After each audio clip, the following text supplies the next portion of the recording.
Welcome to the Blerdsnerds podcast.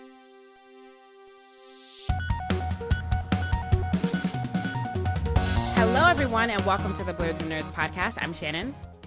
I'm Jaja. And we're back bringing you all our thoughts on everything happening in nerd culture. James is not here today. He told us last week that he wasn't going to be here, so he doesn't get a shout out of shame for giving us proper notice. He also doesn't get a shout out of shame because he secured us a really, really good interview for next week. So I'll reveal at the end of the podcast, but we are going to have a really good guest on next week, so everyone should tune in for that. This is also a little bit different for us, where we usually record in the morning, but it is 7 p.m. That we're recording. I was driving back to New York from Maryland, and we left around the time that we usually record, so I couldn't record early today. So thanks, Jaja, for being willing to jump on so late to give the people an episode this week. We appreciate it. You know, gotta give the people what they want, you know?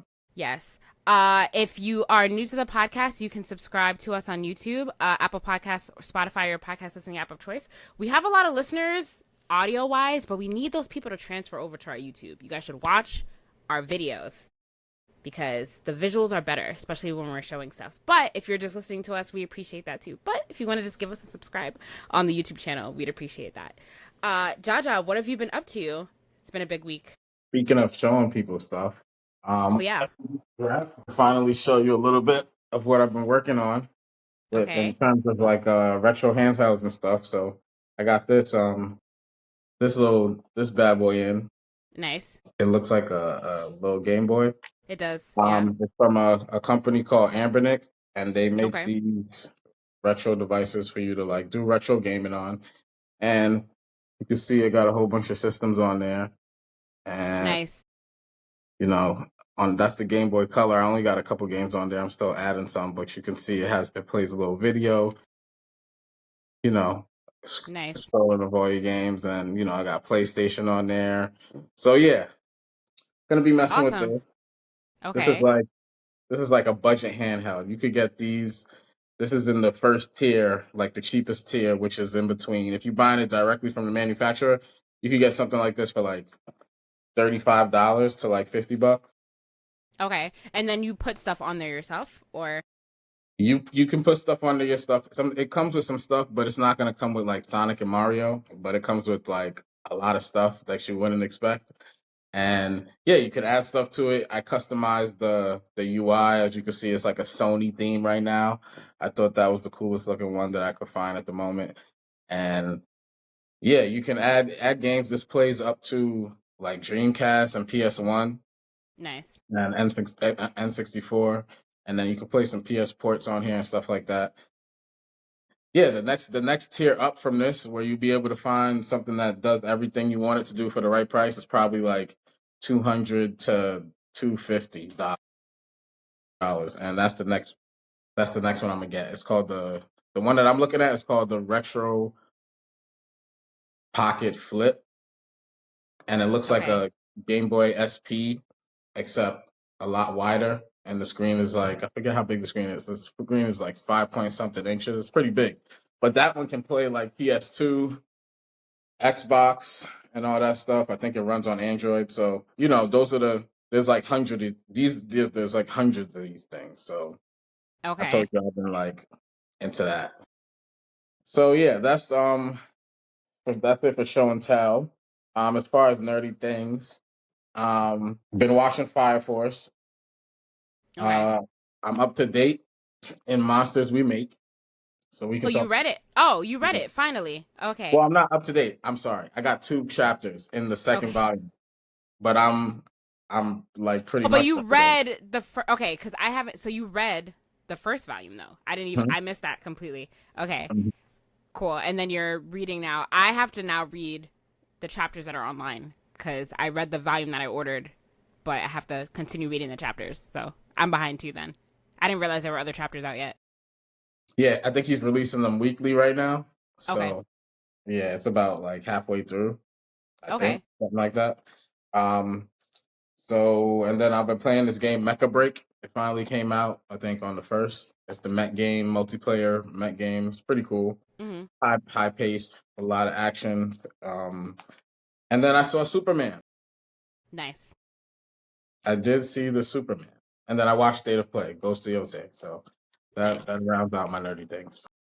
Okay, cool. So good week. Sizable week for you. That's cool. I didn't do too much this week just because of the fact that I was away. I watched the 2 episodes of Dan to Dan that are out. I don't know if have you watched Dan to Dan or not yet? Not yet. Not yet. Okay. I'll start. Yeah, so I watched that. There was no what day have you started watching Kaiju number 8 yet? Not yet. Oh my gosh, Jaja. You know, talking about me. I was waiting for Kaiju number 8 to come out this week, but I don't think a new episode came out this week unless I'm just dumb and I didn't see it. But I did not see a new episode when I went to Crunchyroll. So I didn't watch that. There's a new anime on Netflix called The Summer Hikaru Died, which is based on a popular manga. So that started last week. So I watched that. I have to watch the second episode because that came out and I haven't watched it yet. But unfortunately, I really wanted to try to see if I could fit Superman into my schedule while I was out of town, but I didn't. So I didn't see it yet. So we could definitely talk about it because we have some Superman stuff to talk about. And I don't really even care if you spoil it for me because I'm going to see it. I'm going to see it next weekend. I'm not going to spoil it. Why? You totally can. It's There's totally no fine. reason to. I can give my opinion without spoiling it. Okay, so we can talk about it more in depth a little bit next week. But yeah, I did not get a chance to see it. I did not get a chance to see it this weekend, so I'm a little bit bummed about that. But so I'm just trying to like avoid. But I've been seeing a lot of different stuff about it on the internet, which we'll get into later. But yeah, so that's all the nerdy things. I'm trying to think. Did I do anything else? No, I think that's it. Forgot to tell you that I did start Apothecary Diaries. Did you? Mm-hmm. Okay. What do you think? It's like it's very slice of life in the beginning. Yeah. It's interesting. Okay. Yeah. It's very slice of life. It's very like one episode to the next. I don't know if like there's an official name for what that's called. You didn't get that far. How many did you watch? One episode? 2? Probably like 1 or 2. Yeah. Okay, that's fine. We won't talk too much about it then. But I'm glad you started watching it. It is a good show. It's a good show. All right, let's get into some video game news for this week. The Ghost of Yotei State of Play happened this past week. I think did it happen on Thursday? Last Thursday? I don't remember what day it happened. Okay, it happened at some point last week. Very highly anticipated as Ghost of Yotei, as you all know, is the follow-up game. Well, it's technically a prequel, but a second game to Ghost of Tsushima, which was very popular. So that State of Play happened. It got a lot of, from what I'm seeing online, the State of Play is getting a lot of positive feedback. I haven't played Ghost of Tsushima, and James is not here, so I don't really know how it compares, how the gameplay from this compares to Ghost of Tsushima. What I've been hearing is that there's a lot of upgrades from a lot of the mechanics that were in the first game. They upgraded to make better, so a lot of people are excited about that. Jaja, I know you don't have a PlayStation, but what did you think of the State of Play? So I'll represent since James is not here. I'm not gonna base it based on like Ghost of Tsushima because, like you said, I haven't played it. I plan on getting it on Steam eventually, but I enjoyed the State of Play, and just to go like in order of what happened in the State of Play. The first thing that hits you obviously is that it's a beautiful game. The graphics are absolutely amazing. Yeah.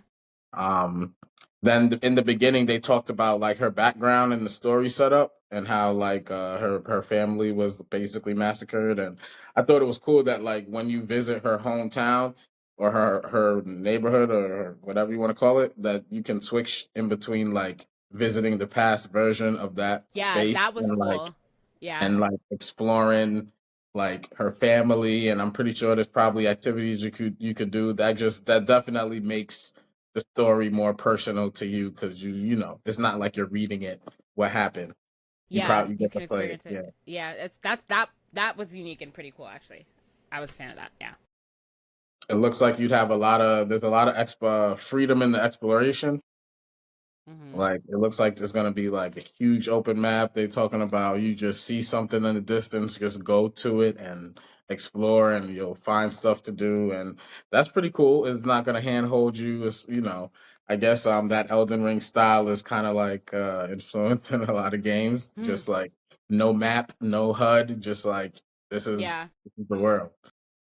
So that's pretty cool. I like the combat. The combat looks dope. The variety of weapons that she can use, and Yeah. the techniques they display the technique where she like disarmed like people, and you could get disarmed. They could disarm you, and you could disarm them. That's pretty cool. Yeah. Um, and then they had my favorite. They had wolf. You can team Yeah. up with a Oh. wolf. Yeah. That sold me. That sold me right there. You can team up with a Okay. wolf, and the wolf can attack people. And I like the fact that when she's at her base, like you can have the vendors come to you, and they kind of described it as forms like a type of wolf pack where people will bring you quests, or like you don't have to actually go to them. You can That is like cool. set them from the camp. That's pretty dope. And the customization and like her clothes and gear was pretty nice. There was a nice variety of stuff. I saw some dope looking clothes in there.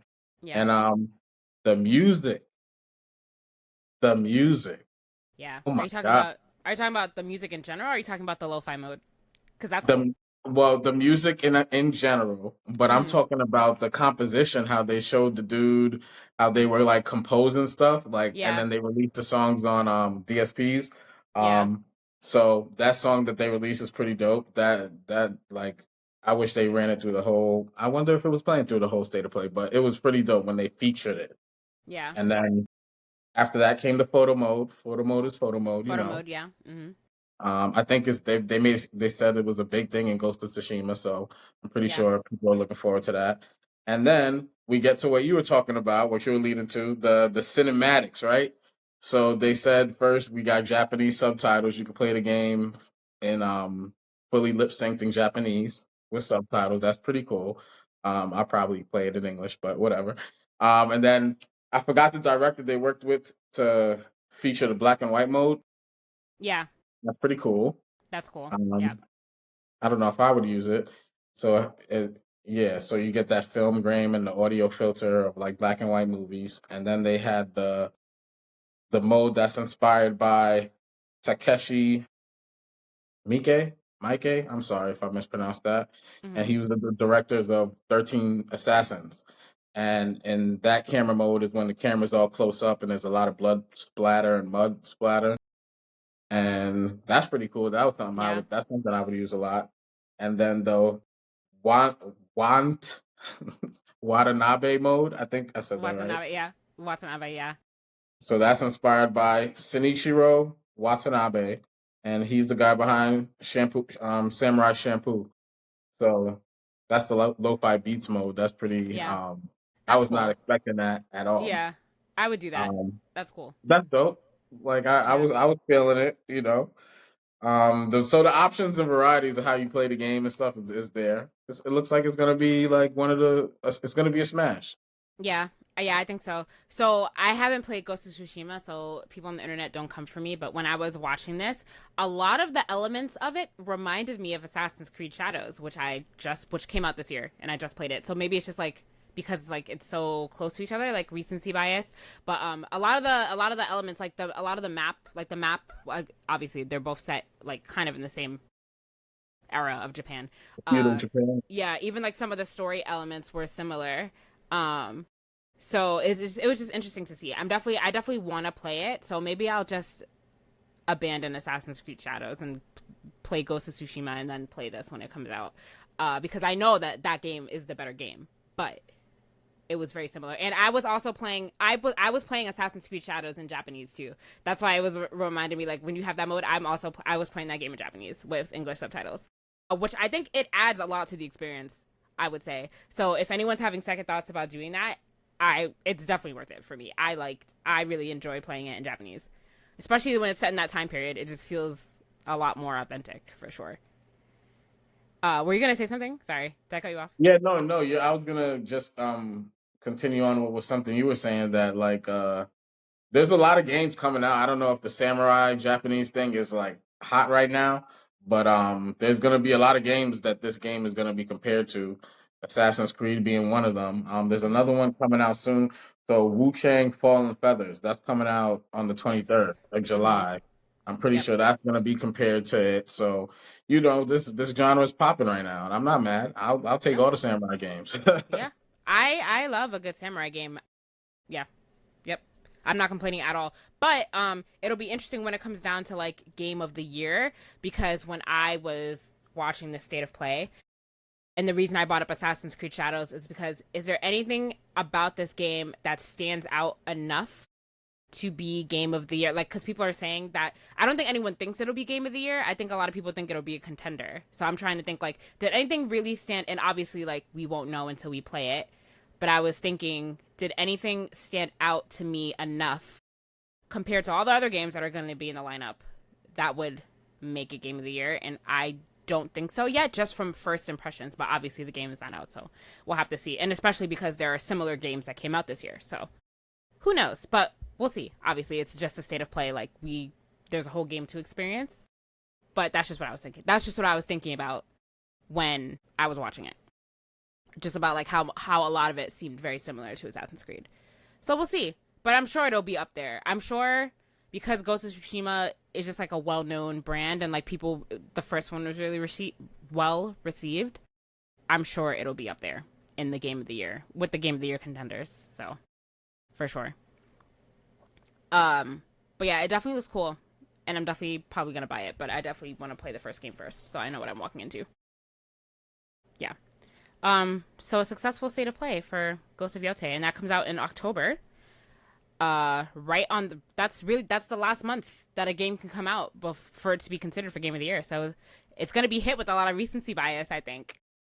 We'll see though. I think Yotei got a lot of support behind it. I mean, it is one of the major games coming out on PlayStation this year. Yeah. One of the few, unfortunately. Was that shade or was that? No, I mean, it's going to get a big push to be, the game of the year coming out of the PlayStation camp, at least.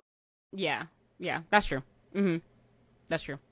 It's gonna be I think this year has been a really good year for video games in general. Like there are gonna be a lot of good contenders for game of the year. I'm gonna like this is like the first time where I'm gonna be really tuned in to like who's gonna win game of the year this year, just because there are a lot of good ones to choose from. People think Death Stranding is going to be in there for whatever reason. It probably is, but again, I just don't understand that game.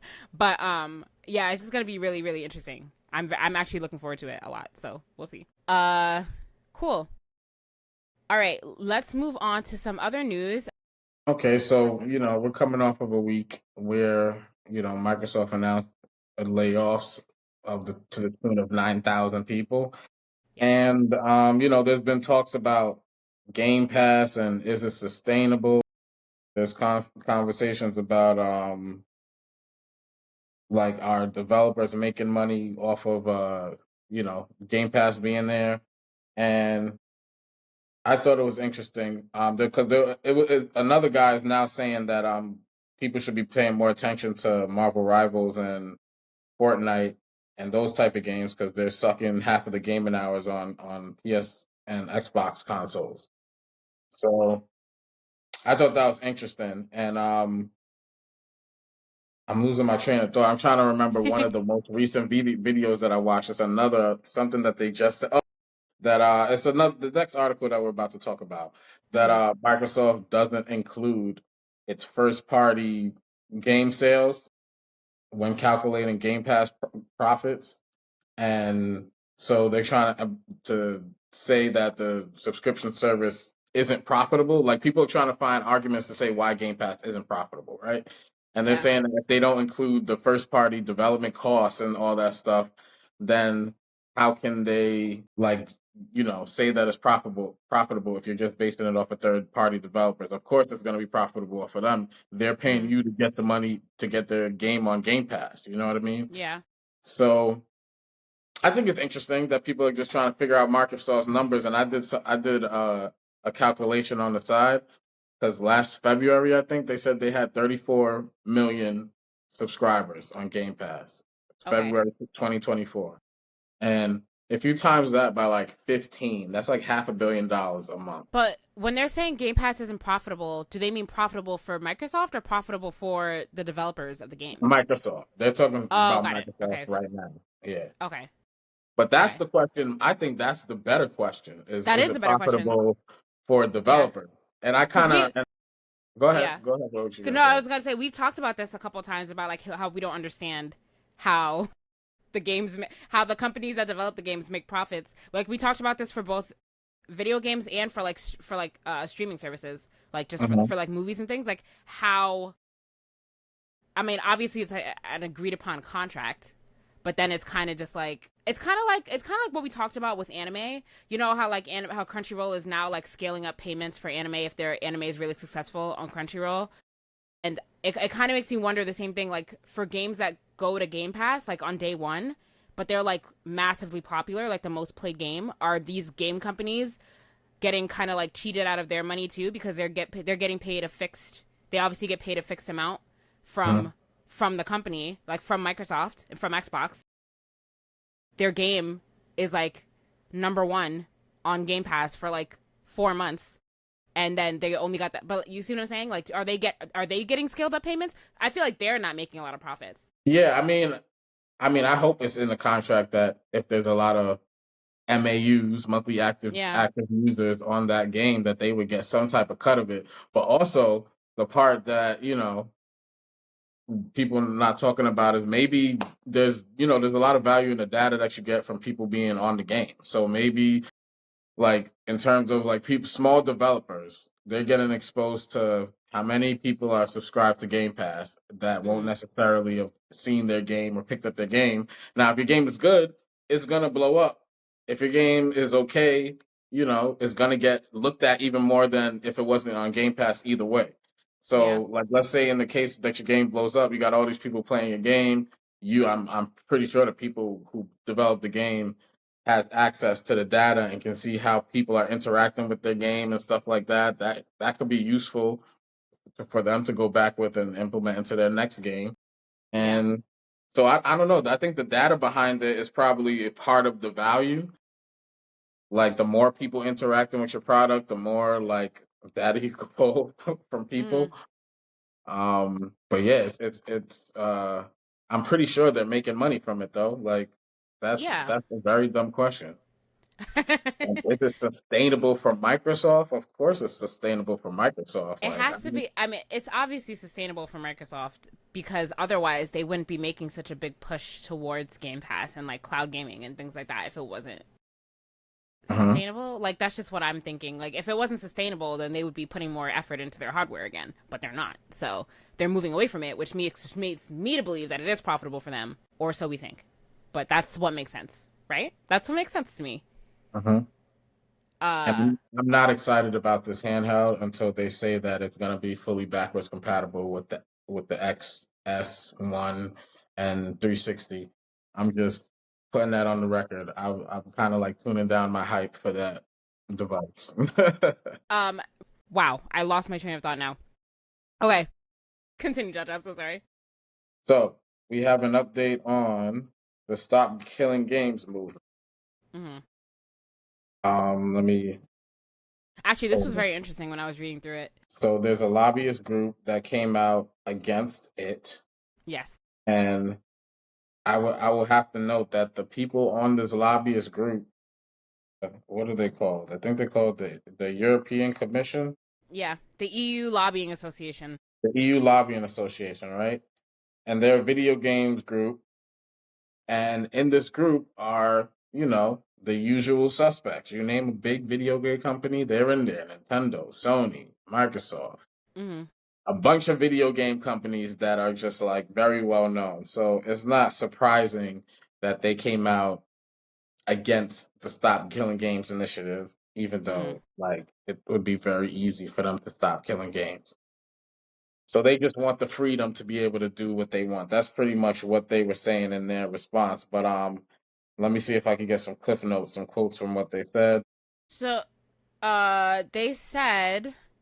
um, they said private servers, which is what we were saying they could just do. They could switch their game to or have the ability to be on private servers.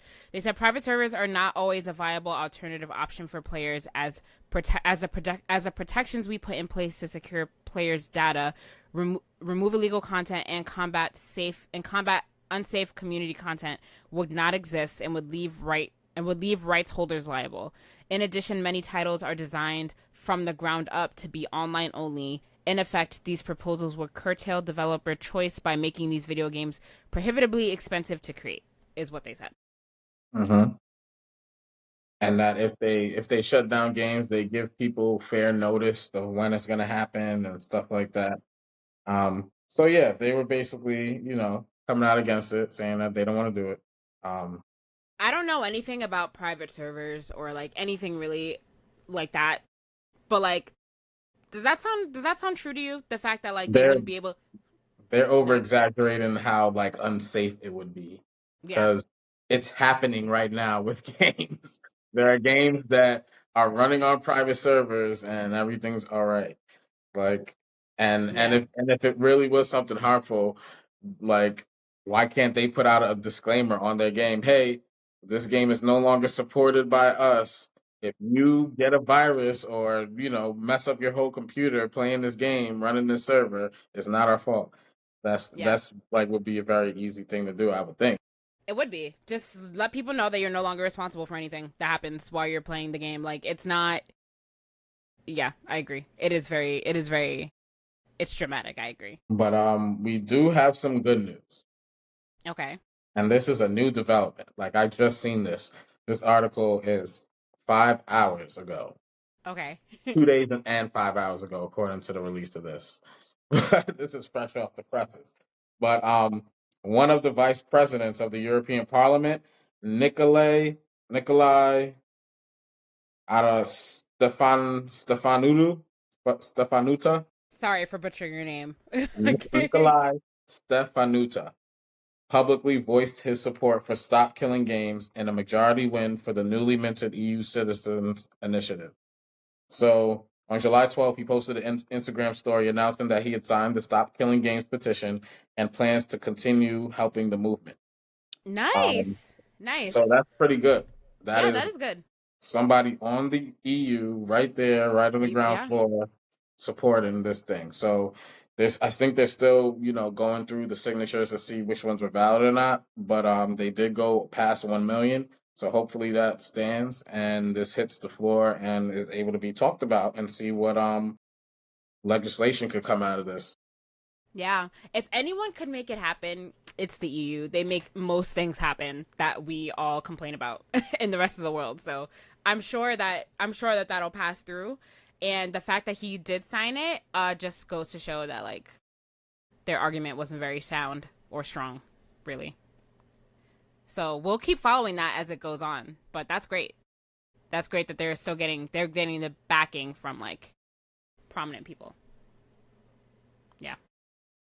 All right, Jaja, anything else in video game news before we move on to TV movie news? That's all I got. Okay. Great. So let's move on to TV movie news. So the biggest thing, obviously, was that Superman, highly anticipated film, came out this past weekend. Jaja saw it. So before you give your thoughts on it, your spoiler-free thoughts, as Shannon hasn't seen it, I haven't seen it. Let's go through the box office numbers. It did really, really well at the box office. So it had the biggest domestic box office launch ever for a solo superhero film. So, we'll go through what that means. So for the weekend, it made about 217 million, at the box office, international, like in total, like domestic and, internationally. Domestically, it made 122 million. Actually, sorry. It was the biggest launch ever for a solo Superman film, not a solo superhero film. So solo Superman. So think of all the Superman movies that we've had in the past. This was the biggest opening for a Superman film. Yes, Man of Steel, when it came out, like Zack Snyder's Superman, that made about 116.7 million domestically. Superman Returns made 52.5 million in 2006, and Batman vs. Superman launched with 166 million in 2016. and it's the biggest superhero movie opening weekend since Deadpool and Wolverine came out. So it made a lot more than Brave New World, which is came out a couple months ago, and it made a lot more obviously than Thunderbolts, which also came out a couple months ago. But it still falls a little bit behind with some of the other blockbusters that came out this year. So it falls behind a Minecraft movie, which opened with 162.8 million, which I still don't understand, and the live action Lilo and Stitch, which opened with 146 million at the domestic box office for their opening weekends, respectively. And compared to James Gunn's prior films, Superman is second behind Guardians of the Galaxy 2, which opened with 146.5 million, but ahead of the other Guardians films, including the first one and Guardians 3, which only opened with 118.2 million. But all in all, it's pretty good, especially since their budget. So they're at 217 internationally, like with domestic and international, but the budget for the film was only 225 million. So it seems if they keep having strong numbers throughout the weeks, it seems like they'll make their profit back from this movie. And yeah, it's a really strong start. So Jaja, you have to tell us now what, as someone who saw the movie, what are your thoughts? What did you think about it? No, why are you making that face like you're about to say you didn't like it? No, I refuse. No. First, let me say this movie's gonna do really good. It's gonna do really good. He didn't like it it. That means it was jam packed. Like I had trouble finding tickets. Not trouble, but like the movie was jam packed. Jam packed. And I enjoyed it. I thought it was a good movie. I didn't think it was like, spectacular. I definitely don't think it was better than Guardians 3 Okay. by any means, but it was good. I enjoyed it. I thought this Superman, without like spoiling anything, this Superman, they definitely humanized him. Like it was a clear effort to humanize him and show his vulnerabilities and how gentle he is, and how he sees and loves humanity and life and living things. Yeah, so this is like a very soft and gentle Superman, even though he's the strongest being on Earth. But yeah, it was pretty good. The visuals were really good. I liked all the flying action. I do have some questions for when you see the movie. Mr. Terrific, I would say Mr. Terrific and the dog, Super Dog, stole the movie. The interview that they did, I wish it was longer. Okay. It was really good, and I wish it was longer. Yeah. You wish the movie was longer? The interview scene. Oh, the interview scene. Oh, okay. It could have went longer. Okay. You know how they were making a big deal? Oh, it's 10% of the movie. It's 10 minutes or 12 minutes. It could have went on for longer. It was a really entertaining scene. Like it was one of the best scenes of the movie. Yeah, and the dog was all over the place. I didn't think they were going to feature the dog as much as they did, but I liked the amount of the. Okay. I forget the dog's name, and then we did get Crypto. Yeah. Yeah. And then we did about the cameo that we got. So we're expecting that movie next summer. I'm sorry. What was the cameo? Supergirl. Oh, I didn't know that Supergirl was in the movie. Yeah, they've been announced that she was going to be in this movie. Did they? Oh, I really have been like, oh yes, I didn't know that. I heard that a long time ago. Okay, you're right. Yeah. It's nothing special. Like it could have, but overall, like if I had to rate the movie out of 10, I'd give it a solid. If I give it any lower than an 8, people are gonna be mad. I give it an 8. But is that your real opinion though? Because it seems like you liked it, but it doesn't seem like I've seen you get very excited about a movie, and you don't seem excited about it at all. That's exactly what it is. I was sitting through the movie, and like I'm watching it. I'm like, okay, this is an okay movie. It's not like, oh my god, this is crazy. Nah, it was cool. It was cool. Okay. At least you didn't say... I'm more excited for what's gonna come next. I like the setup for the universe. The different characters are interesting. I get it. This is the DCEU. Let's see what's gonna happen. Like I'm excited for what comes next. Okay. At least you didn't. This is very modest. This is very. I've never seen you like so level, like in the middle. Like you're usually on like one extreme or the other. Yeah, no, When that's we how I talk feel. about a I don't think it movie. was a bad movie. It's not a bad movie. Hmm. No, it's cool. But I'm just saying, you're usually one or the other. You're usually one extreme or the other. You usually love something so much or you hate it. So just to see you so blandly in the middle is very surprising. But how did you like it compared to like past you? I don't know when the last time you've seen a Superman movie was, but or like remember really. But like, how would you rate it compared to I others? didn't see the Zack Snyder like Justice League, so maybe I should go watch that and see Oh, how. You didn't see Man of Steel? Yeah, I saw Man of Steel. Yeah, Okay. Did you see Batman versus not, Superman? don't ask me if I like Man of Steel better than this one. Please don't ask me that right now. Oh, cause why? Because you don't remember? It's fine. It's been so long since I've seen Man of Steel. I'm Or leaning toward if it's the Man of Steel that I remember, it might be the. Let me. I'm gonna you don't hold have to back answer that. it. I Yeah, don't remember Man of Steel, so it's totally fine. You have to give an answer when you like watched everything again. yeah. Um, so James Gunn is reportedly considering expanding the universe with TV spinoffs for characters such as Mr. Terrific and Jimmy Olsen. Well, this is a report. This is not confirmed. Do you think that expanding the universe with TV shows and such is the right move? Since we've seen how so Marvel's TV spinoffs have been, and like how that's going with like Well, superhero fatigue. Mm-hmm. hmm. I don't. I mean, I wouldn't mind the TV shows. I can't say whether it would be a good idea or not. Like I feel like they should try it. Because why not?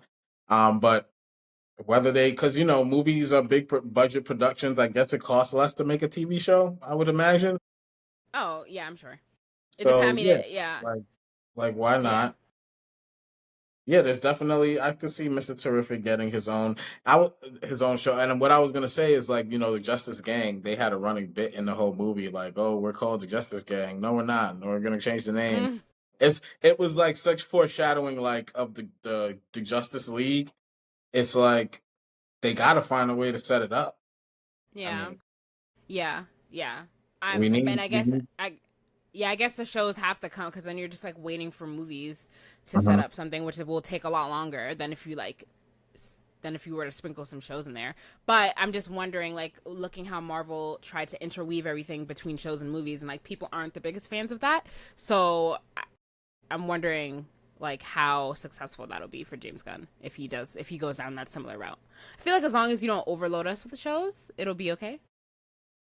And I mean, I was thinking maybe all the shows need to like it can't be like some random character that we're never gonna see again in a show. You know what I Right, mean? right. Like Mm-hmm. if you're gonna make it connect. And from the show that he put out so far, um, Creature Creature Commandos, Commandos, yeah. I really Mm-hmm. like Creature Commandos like a lot. Yeah, but Creature Commandos is like separate. It has nothing to do with anything. It's more so They're like if we're gonna start. I mean, wait, what'd you say? they're making it seem like the animation and the live action is all like one universe from stuff that I've watched. Yeah. But we'll Mm-hmm. see. We'll see. Yeah. We'll see. But like stuff like this, like taking Mr. Terrific and giving him a show, and Jimmy Olsen and like other people from like the Justice League that they're trying to build up and giving them shows and things like that. Like, I wonder if he went in that route. If he went in that route, like how like successful it's gonna be. I don't know. We'll see though. It's just a report, but I wouldn't be surprised if he did decide to do that. I would like to see a Justice Gang show because I don't know how they would separate Mister Terrific from the Justice Gang right now. Mm-hmm. Mm-hmm. So Okay, I have to but watch the this movie. Justice Gang was cool. Yeah, they were So cool. many, so many things you're saying is going over my head because I didn't see it. But don't worry, I'll be back. I'll be back next week, and I'll have the knowledge. I'm just like, yeah, totally, totally. Catch me next week, though. Okay, so I don't know, Jaja, if you've seen this, but right-wing conservatives are taking Superman and turning it into and trying to turn it into something negative. I don't know if you've seen this. This was on the news all week, Jaja, all week. Oh yeah. Yes, right-wing critics are calling Superman super woke, saying that he's super woke because James Gunn said in an interview that Superman embraces a lot of political themes because essentially Clark Kent is an immigrant. He's not from this planet, and he comes to Earth. He finds refuge with a family from Earth, and and yeah. So basically, James Gunn says that the movie centers around like Superman's immigrant identity, and it's like how it's like weaved into the storyline. And it was like all over like Fox News, like mainly Fox. So they're saying that that it's super woke because they're trying to weave politics into it, and because like he's an immigrant. But this is who Superman has been since the part of the movie's plot. I could see what they're talking about because there's like a war going on, and he interferes in the war, and that plays a theme throughout the whole movie. So I feel like they're talking a little bit about that too, like invading other countries and maybe, but they were really making it. They were really trying to center it around the immigration thing, is what has really been happening. But like literally, this is part of Superman's identity. Like nothing about Superman's. Well, you can tell me if I'm wrong, but nothing about Superman's core identity from when this character was first created is different. Is that true? You're right. And if I'm not mistaken, there's comics about that talk about him being an immigrant from back in the day. That's what I'm saying, yeah. His character, this has been his character literally the whole time. So, like, what are we talking about? So, the fact that this is coming up now really just says a lot about, like, the state of our political climate. But, yeah, the fact that they're, like, zoning in on this, but this is who Superman is. And, like, this is what Superman's about. And, like, every Superman movie you'll ever watch, literally, it's the same origin story. I think, like, this is getting a little bit out of hand. And honestly, if y'all don't want to watch it because of that, don't watch it. We don't want you guys. We don't want your opinions anyway. But that's kind of like where we are right now. And I hate to see politics smushing its way into nerd culture. Stay over there. Stay out. Wait till you see this movie. There was definitely We Are All One, like, there was also like what's the word? What's the word I'm looking for? Like a very what's the word when you're fighting for your country? Like a patriot? Like there was a very patriotic. Patriotic. Yeah, it felt like there was some of this, a lot of that in this movie too. Like it was because he's an immigrant, but he also kind of acknowledged that he represents America. Well, yeah, and that's his character. Yeah, but like people are acting like this is new. That's the thing. Like right wing conservatives are acting like this aspect of his character is a new aspect of his character, but this literally is who Superman's been the entire time. And what year was Superman created? The character, friggin' in the Stone Age. Hold on, let me get the year here. When was Superman created? And he was definitely always 1933. 1933. Okay. And he was definitely always American. Yeah. 1933 was when Superman was created, in the height of all kinds of racism against all kinds of people. So it's just like this, like nothing's changed, nothing is different. But because people want something to be angry about, and like people love to use the word woke, not in the correct way, I will say. People have taken that word and turned it into something completely not what it is. So thank you, conservatives. Like F you for doing that. And now like it's being negatively associated with everything. And at the point where if you use the word woke, like I probably am gonna ignore whatever that statement was. Like, yes, very much so. So that's kind of what's surrounding this movie right now. But I'm trying to ignore it for the most part. But like, it has infiltrated the news cycle this last week, and I'm like, what are we talking about right now? What is going on? I just think we just need to quit. I just think we need to stop while we're ahead. Like, if you think this is woke, then just like you shouldn't be commenting. Like, don't go to watch the movie. Don't taint it.